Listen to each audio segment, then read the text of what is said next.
How's it going, guys? Welcome back to Wilde Speculations. I'm Daniel. I'm Scott.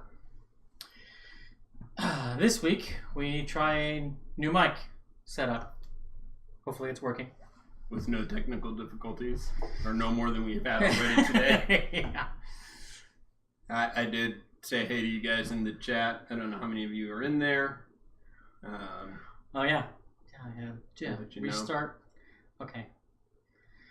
So, why don't you start while I get us up and going with the chat? Okay. Episode 14, Fleeting Memories. Alright, I'm going to be the first to admit I got really hung up on the Molly story in this. There's a lot of stuff in there, and I'm not sure all of it was picked up on. I'm not even sure I picked up on all of it. I was going back through that Zone of Truth scene, rewinding and watching it like 3-4 times near the end. But first off, we've got the name Lucian.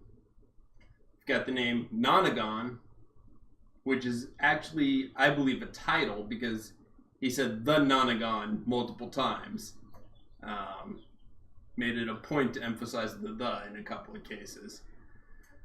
I was paying attention because you mentioned that last night. Yeah. And I was paying attention today, and I didn't hear that. There's at least twice he said the Nonagon. Okay. At least twice. Both times were the Tabaxi. Okay. In referencing it. Well, go ahead, sorry. Yeah, so he's going through the back and forth with the Tabaxi. I am of the opinion that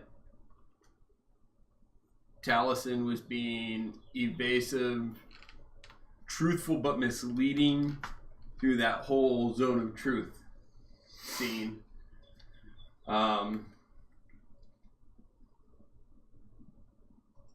We meet the gentleman, which I didn't think was going to happen, at least not blatantly. You said it was. Yeah. I didn't know. I was just thinking it was going to be more of a figure out who the gentleman is type of episode. Yeah, I figured there was probably an 80 to 90% chance they were going to meet him there. Right. Thus far, that place was presented as basically his hideout. Yeah. So, I figured if they're going to find him, it's going to be there. Yeah, I figured he was going to have something set up to where if someone did find the way in, unbeknownst to him, like a decoy. Oh, who's the gentleman? Not necessarily, hey, yeah, it's me. You found me. Yeah. That's kind of where I was going. I thought it was going to be a investigation, figure out who it is, and then by the end of the episode, early next episode, the reveal. But I was wrong. I am known to have that flaw every once in a while. Although I was right on something we mentioned back in episode 1 of our show, covering 1 and 2. Yeah. I said that either leaked from Whitestone through Ripley or however, that at the very minimum the criminal element would have guns. Yeah, we were gonna see guns. Yeah. And sure enough, he has a whole platoon. I think 3, 2 or 3. I thought there was more than that. I thought there was like 2 balconies each with like 3. No, there were only 13 people total in that bar. Okay, so yeah, 3, but still. That's enough for a firing squad. Yeah. Yeah. So we called that. Yep. Lot of Mollymock in this episode. A lot of Mollymock backstory. And we're kind of not eye to eye on the ramifications thereof. Yeah. I do believe the ceremony, I believe you're right. You pointed it out. I hadn't thought of it, but then on my rewatch I was like, yeah, okay. That it's the ceremony where they ingest the alchemical to make them a blood hunter. So when he woke up, he was level 1. So on my rewatch today, I kind of had to backpedal on that in my brain. I think that's probably still the most likely. Right. But, like, part of me started thinking, what if it was something else? Because it was arcane, and that wizard took the book that the ritual was in. It's true. And Molly tried to say that it didn't work. And the dialogue between Cree and Molly leading up to them talking about that was that they were part of the order before that happened. It's true. It is true. And I think that's why it didn't click. Although I think Cree is a actual blood domain cleric. Yeah. They have a little bit more fine-tuned control over the blood and with the drawing the blood out of the fingers. Which is still both the cleric order, the hierarchy is the blood domain and then the blood hunters. Yeah. Although she seemed to be all too ready and willing to put Molly on top. Yeah, well, and like Bo said, she was kind of into you like in a "you're the Messiah" type of way. Yeah. But and they became the Tomb Takers, their splinter group. I'm still of the opinion, Molly, that's not, and I know you mentioned, you think that backstory, he said, hey, I woke up from a grave. Yeah. Yes, I know he likes to let Matt fill in a lot of things. I think he went back at least through the ceremony. I have a couple of reasons for that. One, he knew too much about what everyone was talking about. Yes, you can chalk that up to lying, but he came up with a lot of the details in that role play. Yeah. Two, he had that look of, oh, we're going there as soon as Matt mentioned the tomb with the purple head, the room, the ancient room. He knew, Taliesin knew exactly what it was. You think so? I think so. The look he shoots Matt when Matt starts describing it, he's like, oh, we're going here already. That's what I interpreted it as. Because he just kind of... I didn't see that. He's looking down and he looks up and he gets this smile on his face like, okay, that's how you want to play this. And then, of course, the Zone of Truth scene. There's a lot of things. I was kind of freaking out at that scene. I was like, oh my gosh, wait, how did he word that? Because Bo starts to ask a question or starts to try and formulate a question. She's all, so that ritual the cat was talking about doesn't really say a question. And Molly just almost interrupting her. I don't know. And that could mean I don't know what question you want to ask. And I'm going to say it quickly enough that you'll think I'm answering the question I don't know about the ritual. He keeps saying that was another person, that's a different life. And how many times, when people, movies, they try to renew, oh, that was a different person, that's a past life, I want nothing to do with that. And he kept repeating those kind of phrases. He did say that the memories were a blur, which, obviously is honest because he was in the Zone of Truth. Yeah. But that doesn't mean they aren't, jumbled memories that are clear are still a blur. That's true. And there could have been something, because he did say, like you said, he did say the thing didn't go right. So, one thing I noticed there is that line happened when he was talking with Cree before the Zone of Truth. Yeah. And Matt made him make a deception check. Mm-hmm. So whatever that ritual was supposed to do, it did. Yeah. So, I have my own speculations on what that ritual was. If it wasn't the Blood Hunter ritual.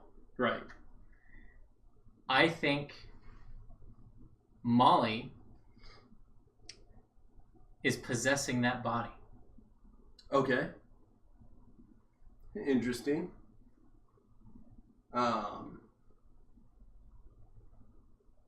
Okay. I hadn't thought of that.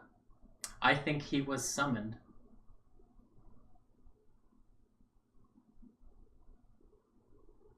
And and Lucian maybe knew that was going to happen, or that it was a risk that it was going to happen. So you think it actually was another person? Mm-hmm. Okay. See, my initial thought before it wouldn't surprise me if that was the case. That wouldn't surprise me. I can see that.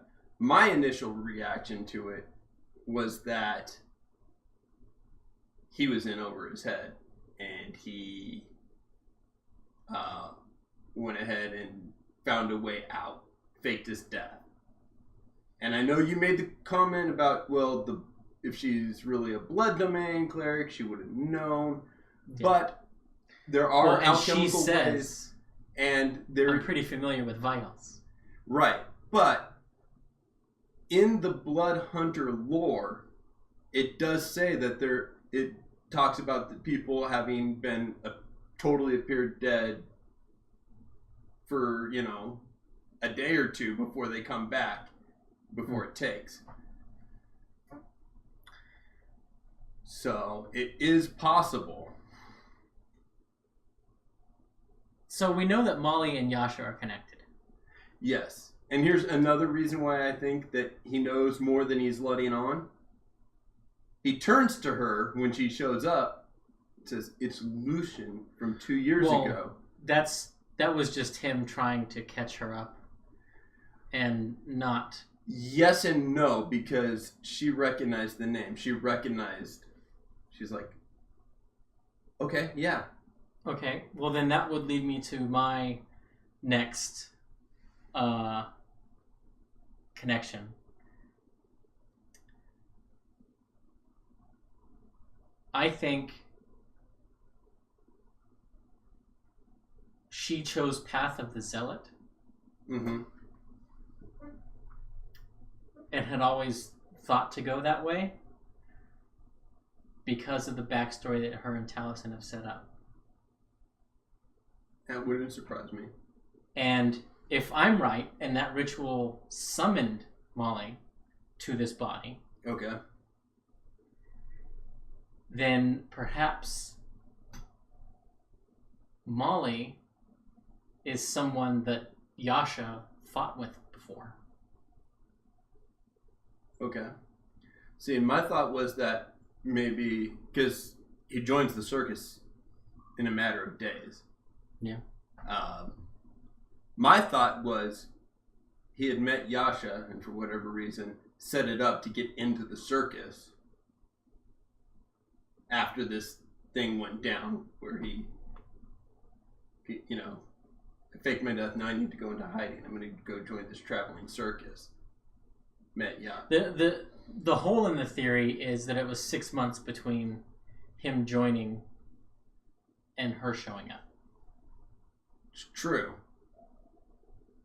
Unless it did what it was supposed to and he knew he was going to be out for X. Well, what I think happened is through whatever mechanisms they're going to use narratively for Yasha walking off, mm-hmm. and then coming back, I think that is going to play into how and why she met up with Molly at the circus. Okay, yeah. And why she basically was protecting him. Because from a narrative standpoint, she didn't have... Like, why do you send the muscle with the mouthpiece? Yeah. For advertising. So I think Yasha believes it's her task to watch Molly mock. Yeah. And, well, that's part of why I think maybe he set it up with her beforehand. Yeah. Well, and there's also...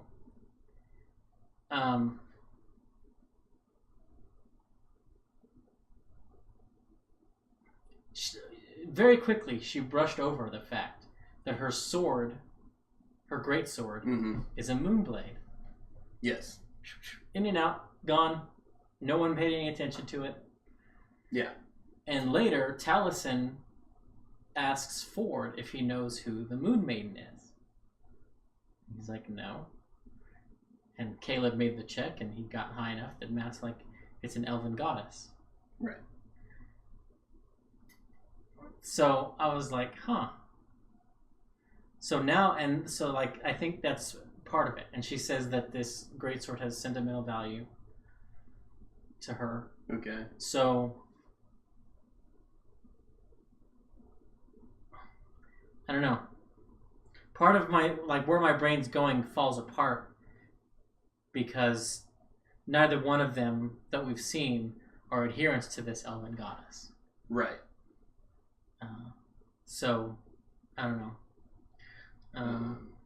Speaking of Yasha, we do learn that she's from Jorhas. Yes. Southern Jorhas, which we don't know how that relates to the Empire. If that puts her further or closer. Right.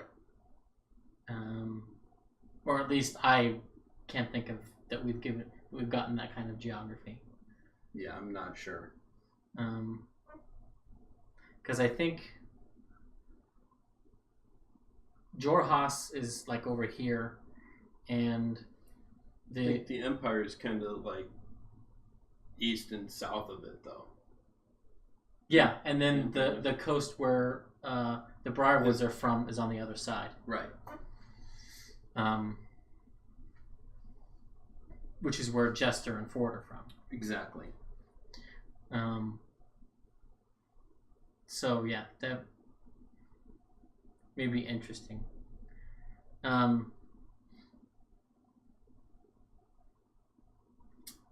Also, we learned. So when he describes the gentleman, the way he described him with the coloring, I initially thought Triton. Okay. You had another theory, and on my rewatch, I paid attention when they were gambling and stuff a little more. And you're right. He's a Ganassi. He's a water Ganassi. They have resistance to acid. That's why he was able to down the vial of acid. Yeah. I knew right away that he was Ganassi. I do remember my first watch being confused by the moisture appearing, but that's not in his initial description. Yeah. And in the initial description with the coloring, it could also fit a Triton. Yeah. And I'm playing a Triton, so I kind of like linked the two on the brain. there. It was on the brain, yeah. Yeah. Bo throws Bombach under the bus. Very much so. By name. Yeah. By first name. Yeah. Implying intimacy. Yeah. Which was nice of her to have covered the ass of the guy they saved. Who was not in the bar. Yes. Yeah. Just the crazy gnome. So, you think she actually did that to cover his ass? I think so. Because I thought she was doing it because she's got some kind of like feud, rivalry, dislike. I think that was her primary motivation. Former employer. I think that was her primary motivation of throwing him under the bus. But I think also that was like the icing on the cake is protecting the source of info. Yeah, because she's like, oh, so and so got his delivery, which she knew about from the letter she stole, mail fraud. He's like, he told you that. She's like, nah, he's just careless with his information. So double throw him under the bus. But that could come back to bite her because that also implies that she is poking around. Yeah. Or the gentleman doesn't want her poking around. If he questions the guy, he may bring her up because she got the information from him. Yeah, so it could come back to bite him. But they didn't get in much trouble. I think they could have if Laura had actually been there. Because even in absentia... We hope you're feeling better, Laura. She cast that wand of smiles at the ogre. Which could have gone very badly.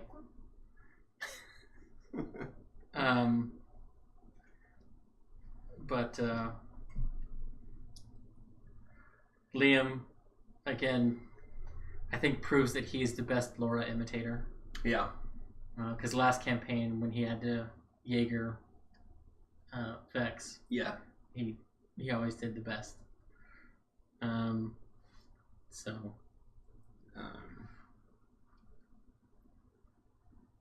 It's that same birthday thing. And maybe. Real life, they got the same birthday. Yeah. So they had the test of luck, which led then to Knott's test for the gentleman. Yes. I think that is significant to his belief system and the deity that he worships. Okay. You think he's actually devout? I think so. Okay. And it's funny because Matt Colville yesterday, I think, tweeted about how would the real existence of gods in a D&D world affect the work of statisticians, people who study luck and things like that. Yeah, and averages and odds. Yeah. And I made the point that it wouldn't change anything because the deity, like, someone always wins the lottery. Okay. It's just a matter of, is it you or not? Like, the statistics say someone's going to win. Eventually. So eventually somebody's going to win. So is that a God's choice? Is that God's choice of that person who won? Or is it just chance? Right, but in a world where you have people who can have a % chance of getting a god to directly intervene. Yes, but versus a world where you don't have that chance. But here's the other side of that coin. Yes, that is always possible, but they also must maintain a balance, lest they expend too much of their power and their enemy, God, starts moving in. Like, the balance that's why they always tip out at a 20% chance of having them. 80% of the time, it's going to be like the real world and they do nothing. Yeah. But, like, there's always that balance. So, like, if there's a deity of luck and somebody is blessed by them, right? They get an lucky. Equal number, maybe fate touched. An equal number are going to be cursed by that god. So, a statistician looking at all this stuff, it's all going to play out in the it's going to all wash. If you want to go mechanically, say that they're blessed by the god and say that blessing takes the form of the luck feat. Well, that means up to 3 people can be cursed by that same god each day. Yeah. Well, so it could become exponentially... Well, no, because one of the aspects of the luck feat is you spend a point to make the other person re-roll. Right. So that person could be cursed rather than you being blessed. Right.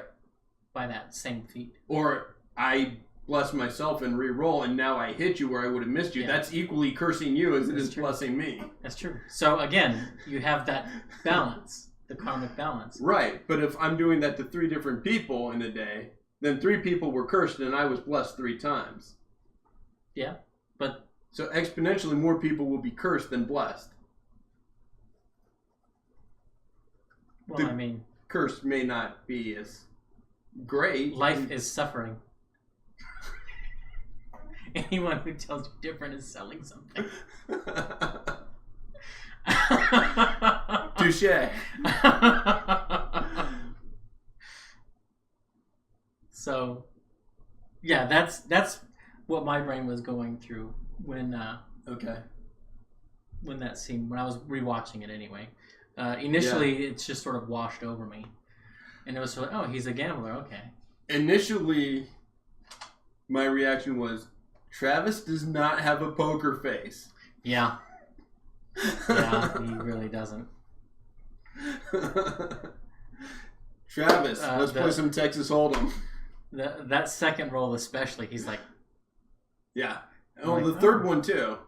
He's like, all right, I got this. You just kind of had that smug nod as soon as Yes, he doesn't have a poker face. But he does understand how to play because he checked raised Matt. Yes. That was great. Yeah. And then came in over the top at the end. Yeah. For the big bet. Ah, so good. Well, knowing how to read people and having a poker face are two different skills. This is true. This is true. So that was my favorite part of that whole thing was Travis's check raise. Because I was like, oh, perfect. Yeah. And I mean, there's probably, I mean, he rolled one less than max on all those dice. Yeah. Because he rolled a 7 on the 8, a 5 on the 6, and a 3 on the 4. Yep. So he was practically unbeatable. Yeah. And he knew it. Yeah. And then, okay, so directly after that, we have what you were talking about last week, 2 weeks ago. The Ford Caleb vying for leadership. Yeah. Kind of a thing. Where Caleb comes up and he's like, he's trying to do the Molly thing. Are those party funds? Yeah. Or are you flush?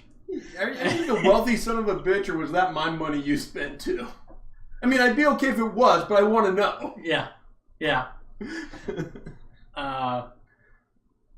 And yeah, Ford has been really hoarding his money. Mm-hmm. He just bought a couple healing potions, and that's it. And winning that 300 gold from the gentleman gave him 3/8 of that 800 gold he needed to drop on that cloak of protection. Yeah. Now, I think he's probably out of money. Well, other than the 100 gold and 4 silver, I think, or 104 gold and 11 silver or something like that everybody got. I think we have a little bit more. I think confirmation is too strong a word, but certainly fuel on the fire of the Boyasha ship. Yeah. Or Yabo. I don't know. I don't come up with names. Because she was gonna, I think she was gonna buy those darts with her own money. Yeah. So. Of course, Bo had to get saved from making a stupid remark when she's interviewing Kara. Either way, we're in bed together. Well, no, just leave it alone. Okay, yeah, I love Travis. Just leave it.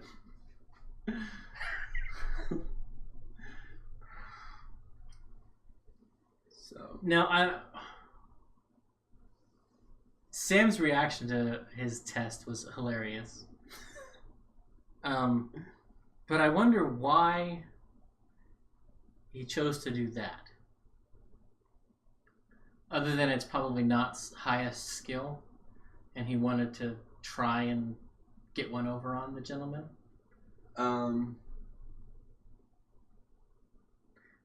But it was pretty badass, and he was just like, this one's liquor, this one's liquor, this one's acids, pop, drink. Yeah. Yeah, that was, in Sam's word, that was baller. Yep. I'm not sure why. I was not expecting that.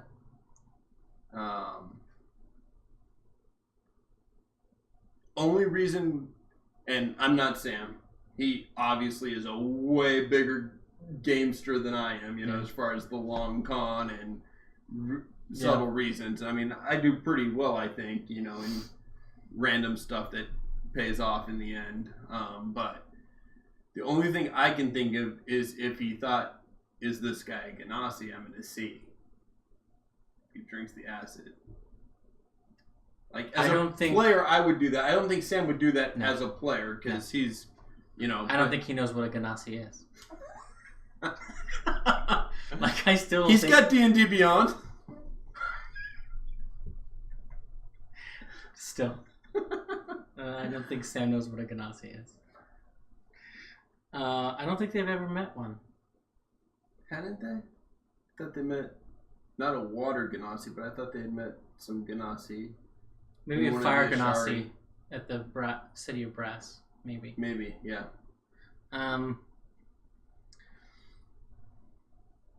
But yeah. So, one of the things that Molly did that I found interesting, okay, that I made a note of, he looked for marks on Kree. Mm-hmm. And I think he was looking for the same kind of marks he has. Yeah, which we find out later were there, and the tattoos are basically there to hide that. Yeah. And I wonder what those are. Yeah, I don't know. You've done more reading on the Blood Hunter than I have, and Yeah, but those marks aren't, that's got to be a narrative thing that he came up with, because they're not a thing in the, That's what I thought. Okay. But yeah, I thought that was interesting. And we have 4 on Molly that we've seen so far. He's level 4. That doesn't make sense. Okay, never mind. Scratch that. I was going to say he's level 4, but he had them before he hit level 4. Right. Speaking of level 4, we know they leveled up. We know from the previous episode that Molly, because we talked about it last week, that Molly took the tough feat. He mentioned that right off the bat. Yep. A couple of the things that I noticed. When they showed Caleb's breakdown, his intelligence went up too. He took the ASI. I think 4 did too. Nope. He was always at 1818? Mm-hmm. Oh. I can't remember that stuff. The only other person whose stats changed was Chester, who went up 1 in Dex and 1 in to get the Wisdom number. to get the 18s. Yeah. Everyone else took a feat. So we have 4 unknown feats. I know Yasha's. Not Ford, Bo, and Yasha. What's Yasha's? Great Weapon Master. I mean, that's feat number 1 when you're using a greatsword as a barbarian. I just want plus 10 to my damage.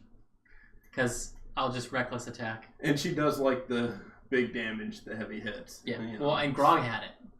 Like, right. I think we're going to see a lot of parallels between Grog and Yasha. Okay. Just because Ashley, I don't think, has done a barbarian, and when you've seen a barbarian played that well, if it makes sense for her character, she's going to choose a lot of the same things. Yeah. No, I can see that. I believe that Ford, and I know when we talked last night after the game, you had mentioned Warcaster. Yeah. Which, there's some merit to that. I think that's a long shot. There's something in my gut, just maybe it's just the way Travis plays and what I think he would think is really cool. I think he took that orc feat where when you come back up with your orcish resilience, you can make an attack. I think he might have taken that. We'll see when he drops next. Yeah. We're not going to know if he took that feat. Is that worded as an opportunity attack, or just you use your reaction to do it? It's your reaction. Huh. Because that might pair with Warcaster. I'd have to reread both wordings. Because with Warcaster, you can cast a cantrip instead. Yeah. Of a melee attack. Which is why I thought, like, that aspect more than anything else makes sense for... I believe it says you can use your reaction to make a weapon attack, though. If I remember right. The wording of the feat? The orc feat, okay. Yeah. Well, even still, I mean, if he's got his Hexblade's Curse, that means he'll crit on a 19 and 20. Right. So, and he's using that 18 Charisma instead of his 11 Strength or Dex. Oh! Speaking of that, and the Hexblade, we joked about it when he bonds to that sword. Mm-hmm. If it's going to have the barnacles on it. And it does, and yeah. It did. Yeah, so because I was like, attached to the magic. It's good. And I love Taliesin. It was inside you all along. Yeah.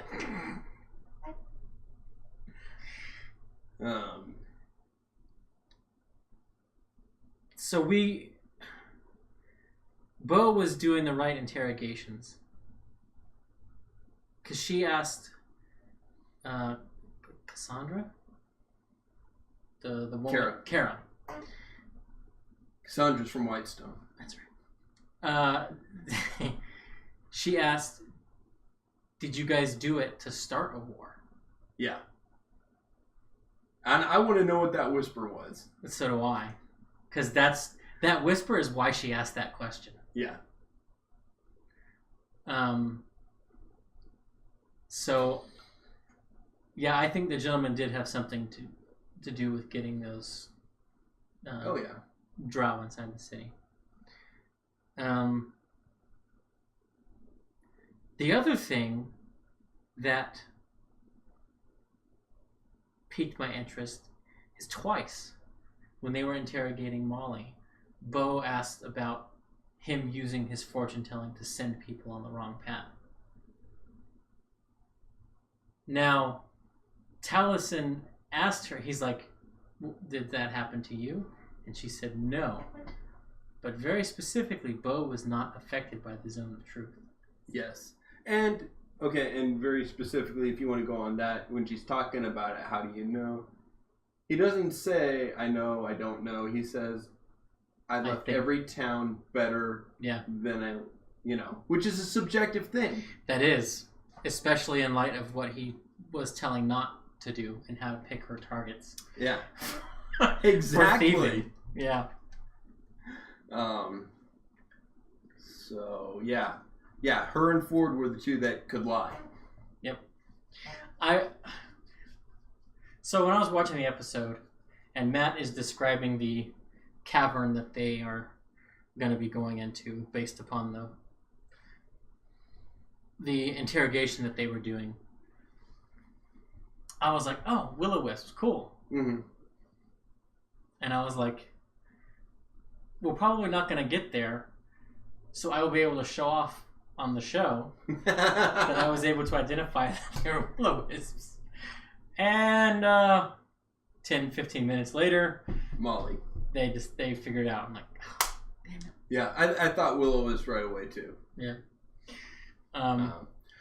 Although I was really hoping, because of how Bo and Ford were fucking with them, that they were going to go over and tell Caleb to do dancing lights around them.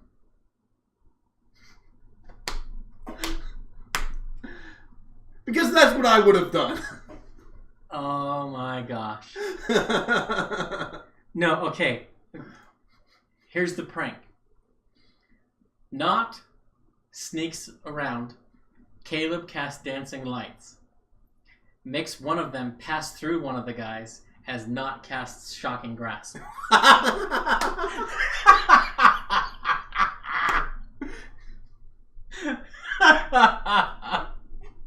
Nice. I approve. Alright, so last few minutes we got. I wanted to try to speculate on what we think was going to happen. And what this ruin has to do with the story. Okay. You're leading into that as though you have a theory. I do. So, I think this tower was one of Vecna's laboratories. Okay. I think that, it's a tower, it's underground, it's a ruin, there are undead things there. And I think Vecna is going to be attached to the Chained Oblivion in some way. Okay. We didn't get anything based on any markings that those guys saw. Right. So I think that's going to be important.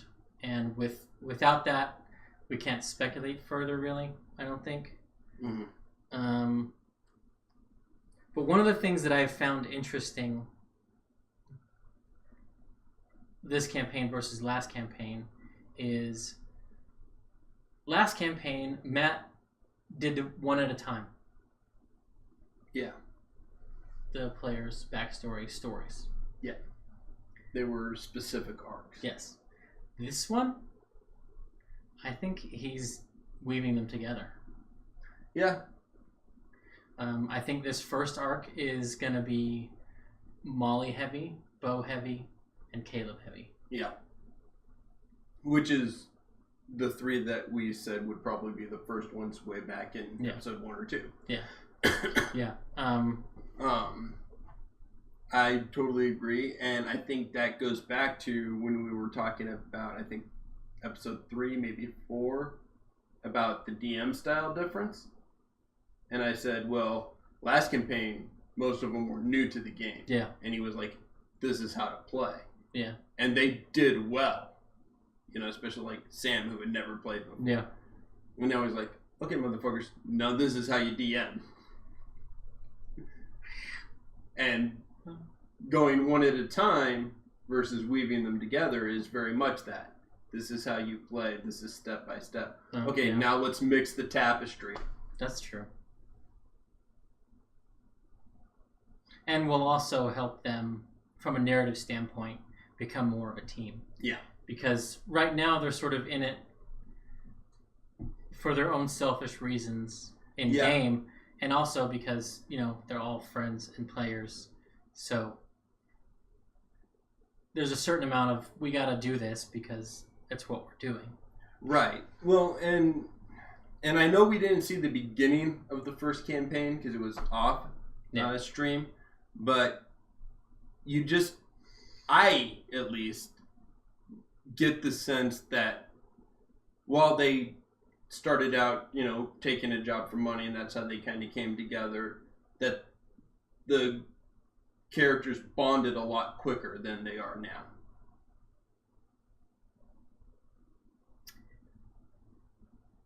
Yeah, maybe.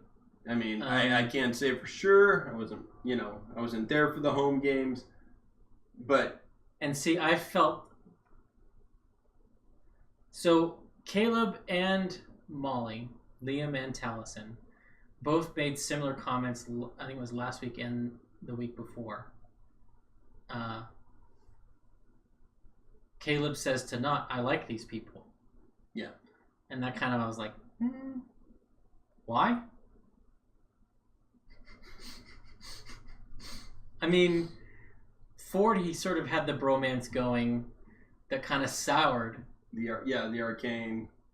And I mean, everybody likes Jester. But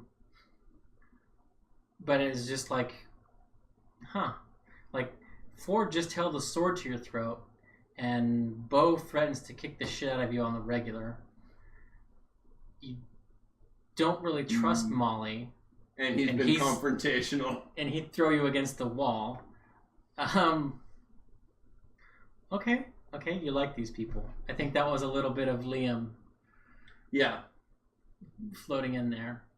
But again, like I just said, well, you have to say we're doing this together, because if we don't find a narrative reason for us to stick together, then there's no reason for this character to be playing. Right. I mean, at one point or another. Mm-hmm. We just faced something similar last night, where I did a historic encounter, fast forwarded, said, what are you guys doing? You guys went through it, and I said, okay, so between now and next week, figure out why you guys are together. Yeah. Because really just myself and Andy, because she's a childhood friend, have a reason to be traveling together. So, yeah. So there's a certain amount of that that's good. It's almost has to happen. Oh, okay. Real quick, because we're in the last few minutes here before Talks comes on. One of the things that I didn't notice my first watch through Okay. but that jumped out at me on my second watch, was that Not almost starts talking to Molly like she talks to Caleb. Yeah. Yeah. Could we see Not become the den mother to everybody? It's possible. Does this little 11-year-old goblin become the mother figure for all these people? I mean, there have been, not as strongly as it was with Molly or has ever been with Caleb, but there has been hints of that with Jester as well. That friendship. That's true. So, yeah, that is very possible. Although I don't think she cares for Ford much at this point. What do you say? I mean, not that I'm disagreeing, but She's just, well, he's there, he's big. You know, and then I don't think she necessarily she's basically copied disliked him every time she's cast Disguised Self. And when she originally did that, she did that because Caleb had done that right before that. And she even said, yeah, I've never used it before, this is what you did, so I did this. Yeah. But, you know, not that she disliked him previously, but very subtly she's grown colder to him since that showdown. Yeah, well, yeah. And I think she saw him as a rival for Caleb. Like he was standing in Caleb's way. Yeah. So, yeah, there might be some of that.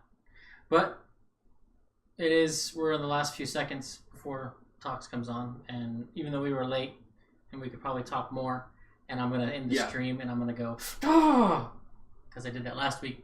Yeah. We'll see you guys later. See you guys.